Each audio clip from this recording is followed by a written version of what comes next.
Votre quotidien a toujours le même goût? Moulinex présente Cookéo.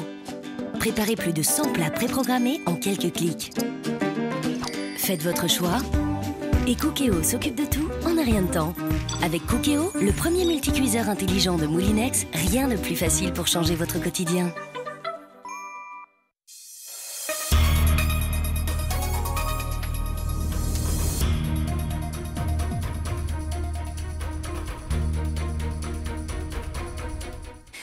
À la une de l'actualité, cet internat de la réussite où les élèves seraient harcelés et discriminés par la direction. C'est en tout cas le discours des parents qui ont écrit à la rectrice et à la ministre. Mais pour le rectorat, il n'y a rien à redire sur l'attitude de la proviseure. 12 heures pour faire Fort-de-France-Saint-Pierre. Le convoi exceptionnel qui a traversé une partie de la Martinique hier aura bien perturbé la circulation sur son passage. Mais il a bien rejoint les sablières de Foncanonville ce matin. Plusieurs dizaines de milliers d'euros par mois, c'est le salaire présumé de Teddy Riner. Le champion de judo a été pointé du doigt par la Chambre régionale des comptes. Enfin, c'est un mois de pénitence qui s'ouvre pour tous les musulmans du monde. Hier soir, les fidèles de l'islam ont commencé le ramadan. À Fort-de-France, l'heure était donc à la prière pour entrer sereinement dans cette période pilier de l'islam. Et notre invitée ce soir, vous le voyez dans un instant, sera la présidente de l'université, Corinne Mancé-Caster, avec qui nous parlerons notamment du conflit entre la présidence et l'ancienne direction du Ceregmia. Bonsoir à tous, très heureuse de vous accompagner pour cette heure d'information. On démarre tout de suite avec cette ambiance électrique à l'internat de la réussite. À l'heure où les élèves de terminale passent le bac, une dizaine de parents d'élèves s'est mobilisée pour dénoncer l'attitude de la proviseure de cet établissement post-bac.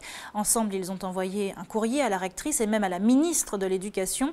Selon eux, voilà plusieurs mois que leurs enfants seraient moralement harcelés et subiraient des propos discriminants de la direction.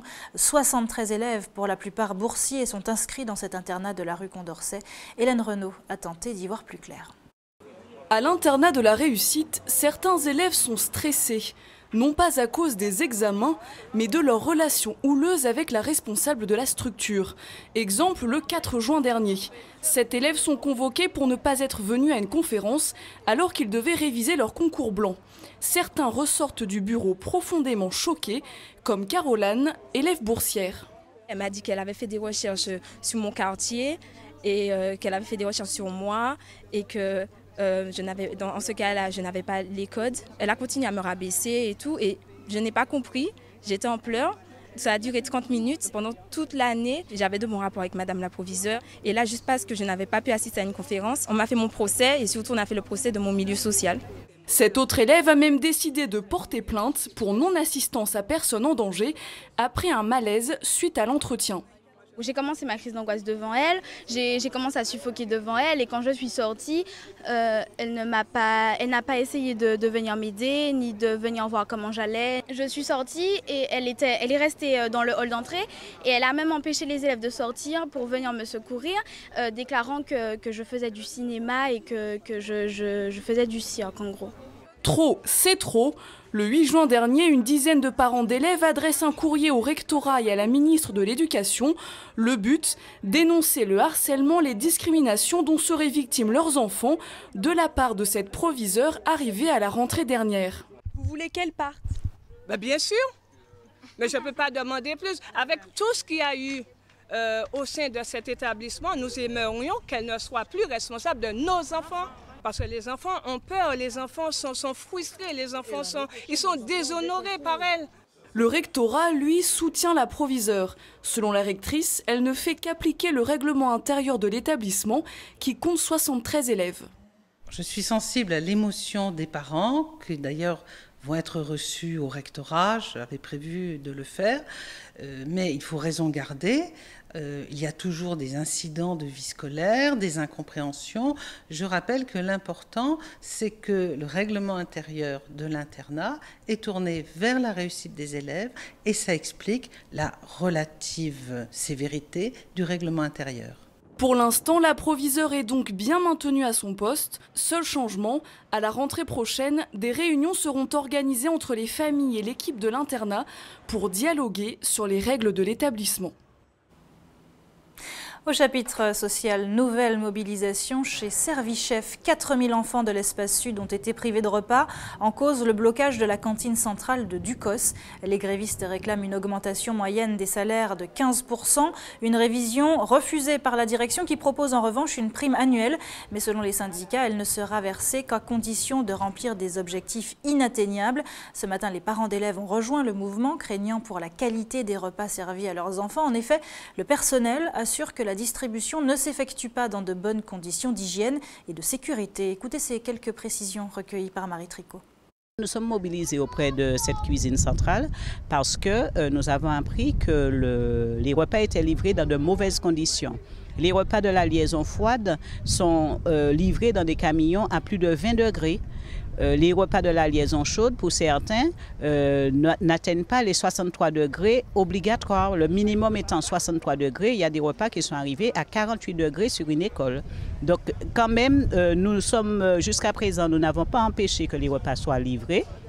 Mais là, nous disons stop, parce qu'il ne faut pas non plus que les enfants mangent de mauvaises conditions. Plutôt que de négocier avec nous et de trouver une issue favorable, la direction a préféré prendre des intérimaires, ce qui est déjà en soi une entrave.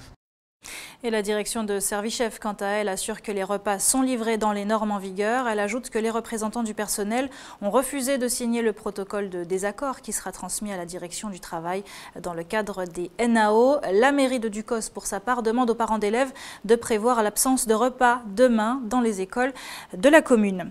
Le chiffre du jour maintenant, 30 000 € par mois, c'est le salaire de Teddy Riner, un revenu sur lequel s'interroge la Chambre régionale des comptes. En mars dernier, elle publiait un rapport sur la gestion du Levallois Sporting Club entre 2008 et 2013, un club dans lequel est licencié le judoka guadeloupéen, ce qui lui rapporte des primes mirobolantes, essentiellement financées par des fonds publics, de quoi créer bien sûr la polémique. Linda Kayarsi. 24 000 € de salaire net mensuel et divers avantages comme un appartement, une voiture, une taxe d'habitation payée, des primes de résultats pouvant aller jusqu'à 30 000 €. Voici dans le détail la rémunération de Teddy Riner, licencié au Levallois Sportif Club. Une pratique qui n'est pas illégale pour un champion olympique, mais c'est la forme qui pose problème pour la Chambre régionale des comptes. Elle s'étonne que le septuple champion du monde bénéficie de ce traitement avantageux grâce au club, essentiellement financé par la ville, bref, les fonds publics. En Guadeloupe, les avis sont partagés face à une telle polémique. Quand c'est exorbitant parce que, je prends l'exemple sur les footballeurs, ils chutent un ballon, on voit le prix qui touche. Il travaille pour, il faut lui donner ce qu'il doit. J'aime bien Teddy Riner, tout ça qu'il méritait.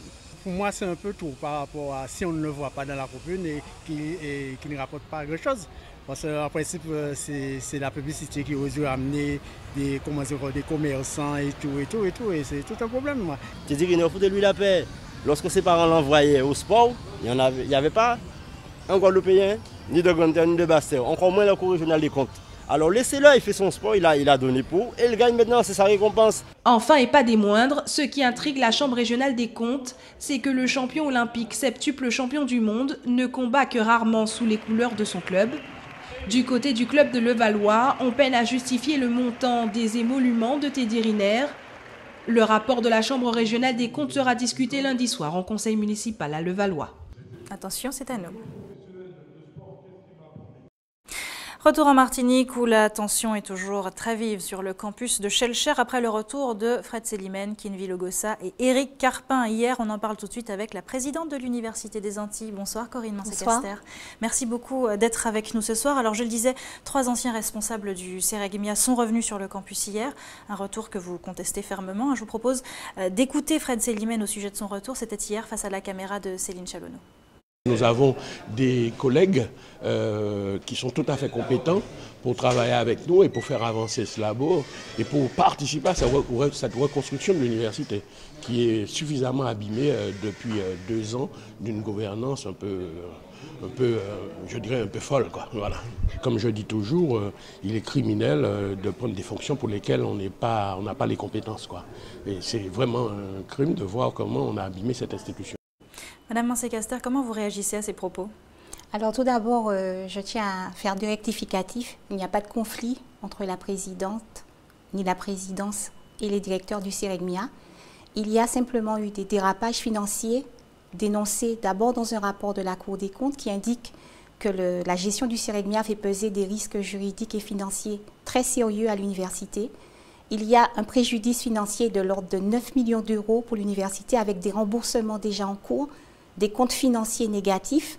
Et donc, il y a une présidente et son équipe qui ont tout mis en place pour assainir la gestion de cette université. Et je crois que la sanction du conseil de discipline qui prive M. Fred Selimène de la direction du laboratoire pendant 5 ans, comme je l'ai dit hier sur Martinique Première, un niveau de 5 sur 7 alors qu'ils n'ont même pas eu le quart des pièces concernant l'ensemble du dossier. Donc il n'y a pas de conflit.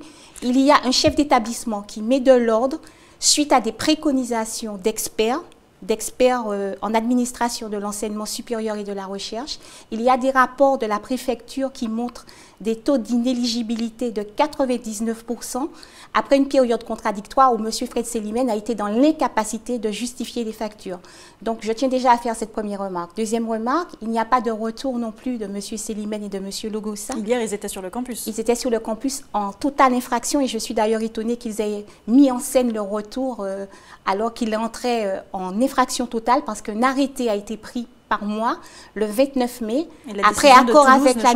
Non, la décision de Toulouse est complètement indépendante de l'arrêté qui se fonde sur des poursuites disciplinaires, certes, mais sur des poursuites judiciaires. Je rappelle que ces 3 personnes sont mises en examen supplétive pour Fred Selimène, et donc cet arrêté est valable. Donc en totale infraction, ils mettent leur retour en scène avec leur famille, un bébé, alors leur arrêté a été notifié, et donc forcément on se demande comment ces personnes peuvent parler de reconstruction de l'université alors que précisément ce préjudice financier nous pend au nez et que les remboursements doivent être assumés pour le moment par l'université. Vous avez fait appel de la décision de Toulouse. Oui, qu'est-ce que vous attendez de cet appel? Ce que j'attends de cet appel, si vous voulez, c'est que les infractions soient reconnues à leur niveau, à la hauteur du préjudice subi par l'université. Ce préjudice est énorme. Je ne sais pas si vous vous rendez compte que sur des fonds publics, 9 millions d'euros, d'accord, on ne peut pas en rendre compte. C'est-à-dire qu'on a des factures de repas, 90 € par repas, langoustes, champagne, presque tous les jours, alors que c'est 20 € la somme totale autorisée. Moi, je ne prends jamais de repas sur le compte de l'université. On a des factures énormes. Pas plus tard que le 9 juin, le Squatch Hotel m'a écrit pour me dire qu'il y a encore des factures impayées sans bon de commande. Il y a donc cet aspect extrêmement important de la gestion de l'argent public, parce que ce sont les contribuables qui payent. Cet argent n'est pas allé à nos étudiants. On a des étudiants boursiers, 60% des étudiants boursiers à l'échelon 6, donc il y a une gabegie, il faut que cette gabegie s'arrête.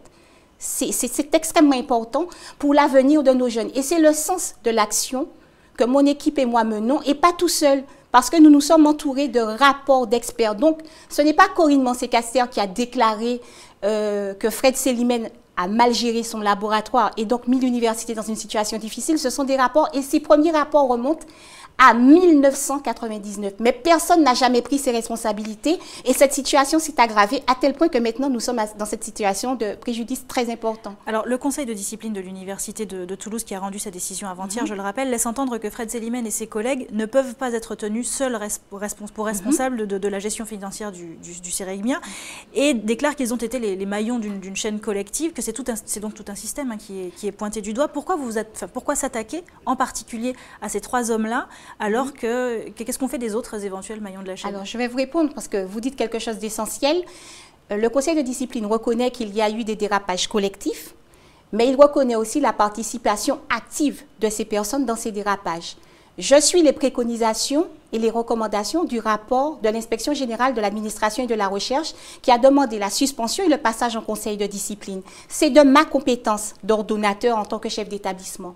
S'agissant des autres ordonnateurs, des anciens présidents, il ne m'appartient pas en tant que présidente de poursuivre d'anciens présidents ni de poursuivre l'agent comptable. J'ai demandé des rapports d'audit. Ces rapports, que ce soit le rapport sur l'audit de l'ex-agent comptable, chef des services financiers ou sur le CEREGMIA, mettent en évidence des défaillances au niveau des anciens présidents et de cet agent comptable. Ça relève à la fois de Bercy, ça relève de la Cour disciplinaire budgétaire, ça relève du ministère. Ce n'est pas de ma compétence. Moi, je fais ce qui relève de mes attributions. Or, je le rappelle, le Conseil de discipline, dans son PV de jugement, indique bien qu'ils ont eu une participation active à ces défaillances et le rapport de l'IGAMER met en évidence un système maillage qui nous rappelle ce qui se passe au niveau pénal dans le détournement de fonds et escroquerie en bande organisée. C'est bien un réseau, c'est bien un système et je prends ma part de responsabilité en tant que chef d'établissement pour faire cesser ce réseau parce que dans 2 ans, on dira mais elle y a aussi contribué, elle aussi n'a rien fait. Nous sommes déjà à 9 millions d'euros. Faudra-t-il attendre d'être à 20 millions d'euros pour réagir? Et j'en appelle véritablement à la conscience collective parce qu'il s'agit d'un problème public, de fonds publics. Je rappelle que l'université, c'est un outil au service de nos jeunes et de nos territoires. On ne peut pas prendre ce problème à la légère ou essayer de personnaliser ce qui n'a absolument rien à voir avec un conflit, car je n'ai absolument ni écrit le rapport de la Cour des comptes, ni celui de l'IGANER, ni celui du Sénat, ni les rapports de la préfecture. Mais je tiens compte des préconisations qui y sont consignées. S'il n'y a pas de conflit, du coup, vous avez plutôt tendance à jouer l'apaisement. Mais il n'y a pas d'apaisement à jouer. Il y a quand même pas mal de tensions sur le campus. Non, les tensions par qui elles sont provoquées. Vous avez des personnes à qui on notifie un arrêté d'interdiction, qui enfreignent cet arrêté, qui mettent en scène leur venue grâce à des médias qui les accompagnent. Et en fait, vous voyez bien que les tensions, elles sont créées. Vous entendez dire que je suis folle, que c'est une gouvernance folle qui vont reconstruire. Ces personnes n'ont jamais reconnu avoir mis l'établissement dans une situation. Parce que quand on est chef de projet européen, on est en mesure, en capacité de dépenser en relation avec les dépenses qui sont prévues dans le cadre du projet. Quand vous avez 99% d'inéligibilité, ça veut dire que vous n'avez fait aucune dépense qui était en relation. Vous avez mangé, vous avez bu, vous avez voyagé. Il y a aussi des prestations de services, ce qu'on appelle un délit de favoritisme. On prend 600 000 euros, on passe un marché avec un petit copain, l'argent sort de l'université. On n'a pas besoin de chéquier pour faire des détournements de fonds. Alors, donc je m'insurge vraiment contre l'idée qu'il pourrait y avoir un conflit de personnes. C'est ce qui est en train de courir et c'est vraiment regrettable pour notre institution. Alors malgré toute cette affaire, de plus en plus d'étudiants font confiance à l'université et ça c'est une bonne nouvelle. Le rectorat montre que le nombre d'inscriptions est en hausse pour la rentrée prochaine par rapport aux années précédentes. Ça vous rassure ça ? C'est très rassurant, d'autant que c'est la 2e année où nous sommes, malgré la crise que traverse l'université, nous sommes en augmentation. Je tiens à dire que le fait que l'Université des Antilles existe réellement maintenant, c'est l'aboutissement du combat que nous avons mené, puisque dès février 2014, avec mon équipe, nous avons monté ce projet d'Université des Antilles autour de 2 pôles largement autonomes. Ça a été compliqué, mais ça a abouti et je tiens véritablement à remercier toutes les familles, tous les parents d'étudiants, tous les étudiants qui nous font confiance, mais également tous les enseignants et tous les administratifs qui ont continué à travailler et à permettre que cet établissement fonctionne. Nous sommes en train de renouveler notre offre de formation. Nous avons pu monter des projets tels que Pépite qui concernent l'insertion professionnelle. Donc l'université a continué à fonctionner. Nous avons redressé notre comptabilité. Nous avons eu des félicitations de Bercy et du ministère parce que nous avons réussi à redresser tout ce qui allait de travers. Maintenant, nous sommes sur une nouvelle dynamique, un nouvel élan. Et il n'est pas possible de croire que nous pourrons accepter que des comportements, que des dérapages aussi graves puissent se poursuivre. Donc c'est uniquement dans cet intérêt général au service de nos étudiants et de nos territoires que nous travaillons. Et c'est pourquoi il me semble extrêmement important que la vérité puisse être faite sur ce qui se passe effectivement sur le campus. Merci beaucoup, Corinne Mancé-Caster, d'avoir été avec nous ce soir. Reste avec nous sur ATV dans un instant. On ira à Tivoli, à Fort-de-France, où une surtension a fait brûler tous les équipements électriques des riverains. De quoi les mettre très en colère, vous le verrez. Et puis Hubert Bornil mettra ensuite son tablier pour nous emmener prendre un cours de cuisine à Terreville auprès d'un vrai chef. Plein de bons conseils, vous le verrez. Mais avant, retour sur une nuit très longue, 12 heures de route, c'est ce qu'il a fallu pour rallier Saint-Pierre depuis Fort-de-France avec un convoi exceptionnel. Une pelle hydraulique de 123 tonnes a quitté le port maritime pour les sablières de Font-Canonville. Au fur et à mesure, plusieurs routes ont été fermées pour laisser passer la remorque. Une nuit de manœuvre et de patience qu'ont suivi Laura Châtenay-Rivaudet et Michelet François. 8 heures ce matin, le convoi exceptionnel avance prudemment dans les rues étroites de Saint-Pierre. Avec ses 4,20 m de haut et 27 de long, il a pris beaucoup de retard. La traversée de la ville d'art et d'histoire était prévue aux alentours de minuit hier soir. Mais minuit, justement, la pelle hydraulique atteint à peine le bourg de Bellefontaine. Les ronds-points sont des passages délicats, tout comme les ponts. Comme on le voit, on est en train de décharger la pelle parce que 123 tonnes, c'est trop lourd pour le petit pont qu'on a à passer. C'est-à-dire qu'on va décharger la pelle, passer séparément pour équilibrer les poids et recharger après le pont. Et on aura à faire ça de nouveau 1 kilomètre plus loin. Décharger et charger l'engin de 64 tonnes prendra aux équipes plus de 2 heures. Même opération et même timing au niveau de Foncapot.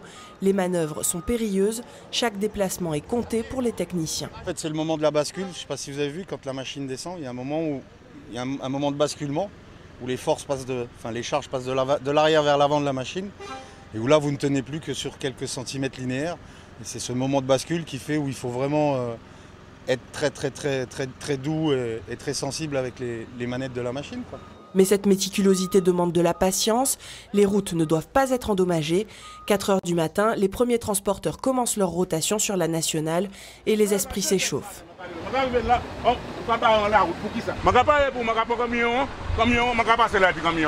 Eh bien justement, qu'est-ce que je vais faire là maintenant avec la somme? Je vais où avec? Je tourne où avec là maintenant? Parce que la route elle est barrée. Pourquoi? Parce que quelqu'un qui fait monter un engin sous un porte-char, pour aller où? Je ne sais pas. Et puis il se rend compte après qu'il ne peut pas passer sous la route avec. Alors ça, c'est la première fois que je vois ça. La pression redescend, mais tous les transporteurs devront faire demi-tour. Petit à petit, le convoi approche du but et le soleil se lève. À Saint-Pierre, des files de voitures se forment à l'entrée et à la sortie de la commune. Le convoi peut passer après non pas 4, mais bien 12 heures de manœuvre.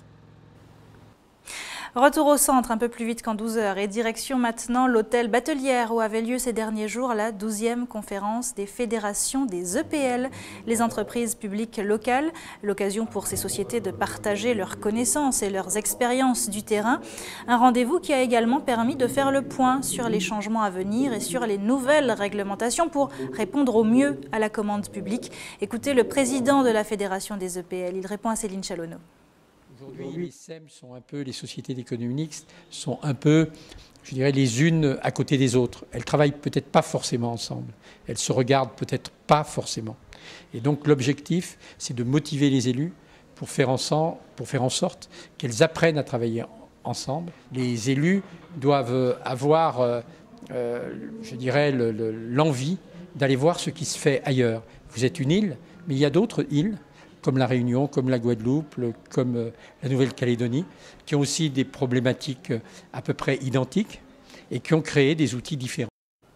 Rénovation totale pour l'INSEE. Son enquête emploi a été complètement repensée après les dernières statistiques de 2013. Aujourd'hui, elle a publié des résultats annuels. Comme dans l'Hexagone, ils font état d'une Martinique avec une moyenne annuelle de 19,4% de chômeurs. Officiellement, ce sont 31 300 personnes qui sont totalement sans emploi contre 159 600 personnes actives. Notez que c'est moins que dans les autres DOM, mais bien plus que dans l'Hexagone. Entre les hommes et les femmes, on compte 4 points d'écart contre 15 en Guyane et 6 en Guadeloupe. Et chez les moins de 25 ans, on note 52,6% de chômeurs. Parlons maintenant d'un mois de pénitence. C'est ce que les musulmans du monde entier viennent d'entamer. Hier soir, les fidèles du Centre culturel islamique de Fort-de-France ont eux aussi commencé le jeûne, un pilier de l'islam qui rappelle le moment où le Coran a été révélé au prophète Mahomet. Laura Châtenay-Rivaudet et Michelet François ont suivi hier la toute première prière de ce mois religieux. Regardez. Tous se concentrent. Le mois qui s'annonce est sacré dans la religion musulmane, une période de privation physique mais aussi consacrée à la spiritualité et au partage avec son prochain. Tout le monde se rencontre, c'est très convivial et c'est là que tout le monde essaye de se rapprocher des mosquées, les gens essayent de se réconcilier pendant ces mois-là et vraiment c'est un mois qu'on sent assez béni. Et même en Martinique, on arrive à le vivre très bien. Il y a la relation avec Dieu et la relation entre êtres humains aussi. Au mois de Ramadan, il faut être généreux avec les gens. Quand on coupe le jeûne, nous, on s'invite entre nous, les frères, tout ça, la communauté, on s'invite chez nous. C'est une pause dans l'année, on va essayer de faire mieux, de repenser déjà à toute l'année qui vient de s'écouler. Et puis repartir sur de bonnes bases. Et à chaque Ramadan, on va ajouter quelque chose. Et s'y maintenir pendant l'année, essayer de s'y maintenir. Et si on l'a perdu pendant l'année, on recommence au ramadan d'après. Un mois de jeûne, il ne faut ni manger ni boire de l'aube au coucher du soleil. En Martinique, le climat peut rendre encore plus difficile cette diète, mais pour aider à tenir le cap, certaines recettes se transmettent. Pour récupérer de l'énergie qu'on a perdu la journée, ou même le matin, alors c'est une recette de ma mère. On prenait une banane qu'on mettait au congélateur, qu'on mettait dans un robot mixeur avec un peu de lait, 2 dattes, donc qui sont riches en vitamines, de la vanille liquide, de l'essence de vanille liquide, et un peu de cannelle. Et on mixait tout ça et ça nous requinquait, ça nous donnait un peu de force pour la journée d'après. Cette prière est la première du Ramadan, un moment important.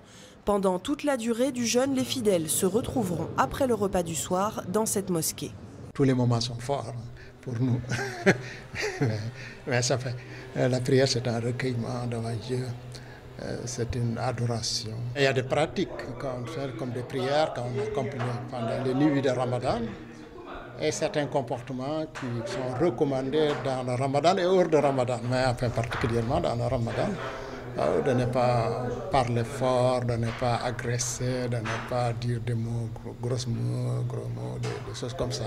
Le Ramadan se termine le 17 juillet avec la fête de la rupture du jeûne, l'Aïd el-Fitr. Un concert pour la bonne cause. Le 23 juin prochain, le chanteur Ezik Enenga sera à l'Atrium pour soutenir les drépanocytaires. Un rendez-vous caritatif organisé par le Kiwanis Club de Shellshire. Objectif, offrir des vacances à une vingtaine d'enfants malades. Comme eux, près de 2000 personnes seraient touchées par cette maladie génétique du sang en Martinique. Je vous propose d'écouter ces quelques réactions recueillies par Hélène Renaud. Les drépanocytaires eux-mêmes doivent se sentir un peu isolés. Et puis nous, on est souvent pas très au courant de cette maladie qui touche les nôtres. Et donc je pense que c'est bien d'une part les sensibiliser, de faire avancer la recherche, de pouvoir leur offrir des temps de plaisir. Donc voilà, tant que nous sommes au FOS là, nous sommes au FOS là. Voilà, Ezik Enenga qui sera donc à l'Atrium le 23 juin. Et la musique, il y en aura aussi. Ce soir, Terre d'artistes à 20h vous emmènera à la galerie 14 degrés nord, 61 degrés ouest à Dillon.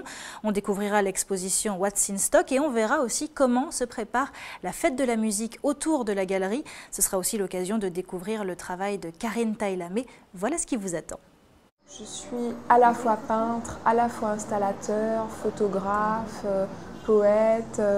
Et en fait, j'aime beaucoup mélanger toutes les formes d'art et d'expression pour en faire une œuvre. Et puis, pareil, dans mon travail d'installation, je vais aussi peut-être y mettre de la poésie, des aliments, la nature aussi, les végétaux. Je vais travailler sur des supports comme les carrosseries de voitures, par exemple. Enfin voilà, je ne me cloisonne pas, au contraire, j'aime beaucoup changer et utiliser différents médiums.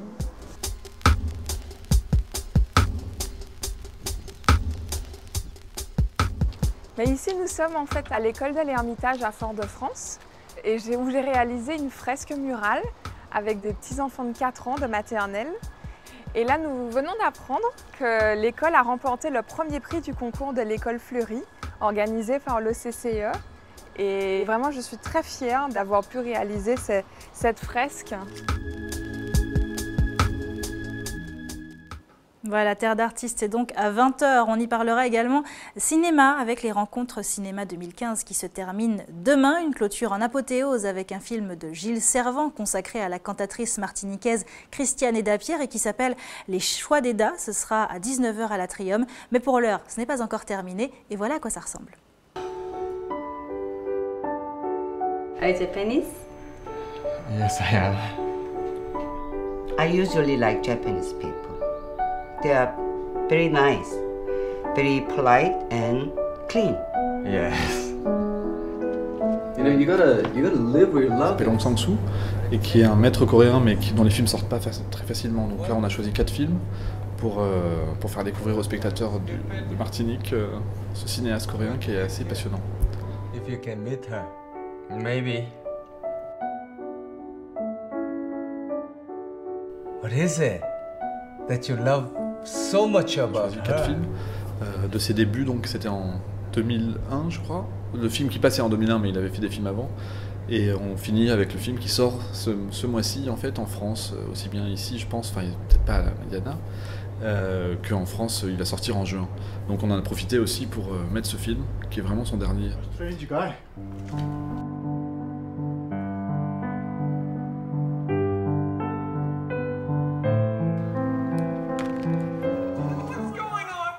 Super. Une main en l'air les copains et les copines. Les deux mains en l'air. Oui, je m'appelle Mister Cacahuète. Est-ce que vous êtes prêts à sauter? On y va.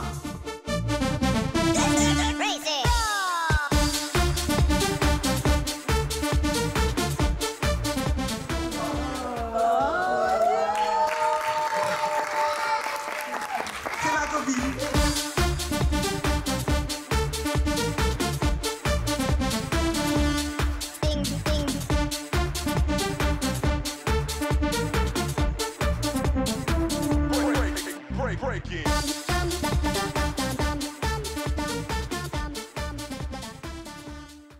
Voilà, c'était donc les rencontres cinéma hier à l'Atrium et je vous rappelle que demain c'est la clôture avec à 19h les choix d'EDA à l'Atrium. Allez, c'est l'heure de notre coup d'œil quotidien sur vos quartiers.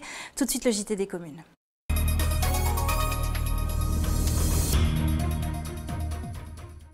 Le JT des communes qui commence au quartier Tivoli à Fort-de-France où les habitants de la rue Morne-Laurent sont très fâchés. Le 15 juin dernier, une surtension a entraîné la perte de leurs appareils électroménagers et informatiques, des équipements électriques chers qu'ils espèrent bien voir remboursés par EDF.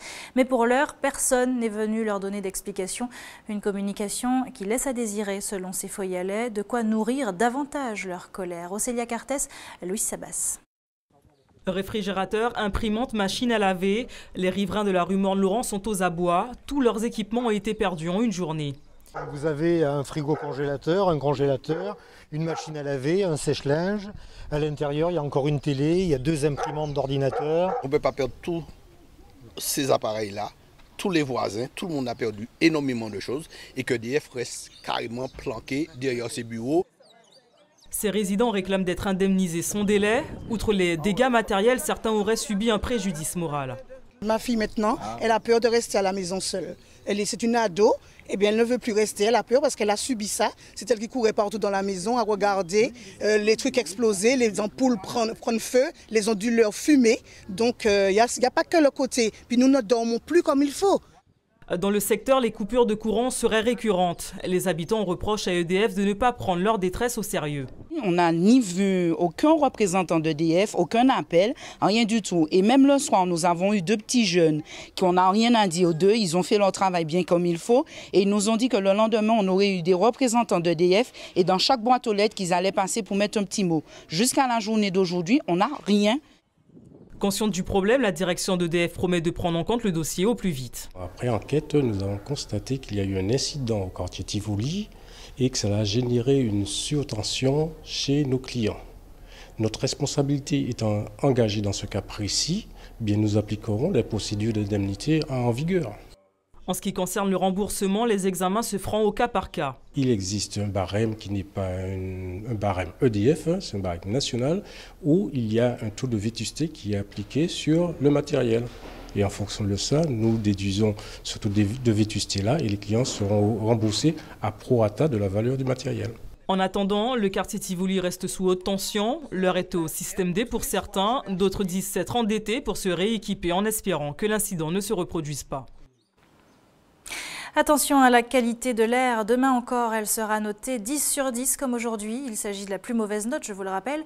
Évitez donc tout effort trop important, surtout si vous êtes sujet aux difficultés respiratoires. Et puis maintenant, un œil comme toujours sur la carte de l'EFS. Demain, le camion de l'établissement français du sang sera stationné sur le parking de la Grande Récré et de Bureau Valais à Cocotte, à Ducos, de 13h à 18h. Vous pouvez aussi vous rendre à la Maison du Don à la Ménard de 9h à 16h. Vous êtes peut-être à table, ça tombe bien, nous allons parler cuisine. À Terreville, l'atelier Médélis vous permet d'apprendre aux côtés d'un véritable chef. Un cours qui promet de faire de vous des as des fourneaux avec des produits du terroir, s'il vous plaît. Hubert Bornil et Michelet François ont mis leur tablier pour vous. Regardez. Madame, je suis passé à un autre niveau, comme vous le constatez. Aujourd'hui, j'ai décidé de m'associer au service d'un grand chef. Le chef Eddy. Eddy Gérald. Oui, bon. Et là, on va faire ce qu'il appelle Un Tinemoru revisité, hein. On regarde comment ça se passe. Ce sont les ateliers Médélis qui nous proposent cette nouvelle activité. Voilà comment une simple idée de départ peut déboucher sur un concept tout à fait original. Dans cet atelier cuisine, on est loin du chef boudeur, crieur face à son équipe. Et là, c'est la technique professionnelle. Hein. Attention aux doigts. Ici, ambiance détendue et sourire font partie du menu et pourtant, c'est bien du travail et puis bons épices. J'ai du poivre, j'ai des piments de Cayenne et un peu de sel. Alors pour le menu, on a dit Tinemoru revisité, qui veut dire? L'idée en fait, c'est que beaucoup de Martiniquais, beaucoup de restaurateurs utilisent très peu de produits antillais dans nos assiettes, à part le poisson grillé, poisson frit. Je me suis dit pourquoi pas réaliser cette recette afin qu'elle soit vue et que certains chefs puissent se dire bon effectivement nous allons réaliser cette recette pour une entrée ou un plat chaud éventuellement. En fait, ce délicieux concept est le projet des sœurs Biron entourées de quelques bons ou bonnes amies, chacune évidemment excellente dans son domaine de compétences. Le concept des ateliers Médélis, c'est tout simplement de venir partager un moment dans un cadre convivial avec un chef. Donc le but, c'est de venir pour apprendre des astuces, pour se perfectionner ou pour tout simplement apprendre à cuisiner, à revisiter des classiques comme nous le faisons aujourd'hui pour le Tinal en Maury. Sur le plan de travail, les conseils avisés de notre chef sont pris avec un peu de légèreté, mais toujours du sérieux, des élèves se montrant plutôt concernés. Autant j'aime bien manger, autant pour cuisiner, pour moi, c'est toujours une autre histoire. Donc là, j'aime apprendre des petites techniques. En plus, je suis maman, donc c'est que du bonus pour moi. Ce moment de partage, donc de techniques, de saveurs et puis de recettes nouvelles. Donc c'est un grand moment de plaisir. C'est très bien. Là, vraiment le coup de main. Je suis fier de toi. Hein. Jusqu'à ces dernières années, il était tout à fait inenvisageable d'aller cuisiner avec un chef, de rentrer dans sa cuisine et d'apprendre à sublimer des produits locaux. C'est ce que nous souhaitons offrir aux ateliers Médélis. Ainsi, le projet peut se développer au sein de votre association, de votre entreprise, histoire de resserrer certains liens, ou tout simplement, il s'adresse à vous, moi. Voilà, fin de l'opération. Voilà à quoi ça ressemble, le Tinemoru revisité. Et c'est parti. Hein. Félicitations à notre chef du jour. Alors, ouais. Ça y est, il est bon à marier, c'est merveilleux. On termine ce journal avec un petit clin d'œil à nos stagiaires. Comme beaucoup de jeunes de 4e, comme tous les jeunes de 4e en ce moment, ils sont en stage avec nous. Et depuis lundi, vous avez certainement entendu leur nom dans ce journal. Tamara Capron et Hugo Brett sont avec nous donc depuis lundi. Ils viennent tous deux du séminaire Collège Sainte-Marie. Bonsoir les enfants. Bonsoir. Bonsoir. Merci beaucoup d'être avec nous. Comment ça a été, Tamara, cette semaine? J'ai trouvé que ce stage était une expérience très enrichissante. Ouais. Nous avons, Hugo et moi, eu l'opportunité de découvrir les coulisses de cette chaîne locale. Ce stage m'a ouvert les yeux sur de nouveaux horizons. Et aussi, je remercie l'équipe d'ATV de nous avoir accueillis cette semaine. Avec plaisir. Toi, Hugo, tu veux être journaliste? Oui, j'aimerais énormément devenir journaliste plus tard. C'est un métier que j'adore. Et cette semaine t'a permis de conforter cette décision? Ah oui, franchement, on apprend beaucoup de choses. Et j'ai toujours envie de devenir journaliste. Bon, alors on aura réussi notre mission. Merci à tous les deux. Merci. Bon courage. Maintenant, il va falloir faire le rapport de stage. Amusez-vous bien. C'est la fin de votre édition locale et communale. Merci à vous de l'avoir suivi. Restez avec nous dans un instant. On part en Tchapeïa. À tout de suite.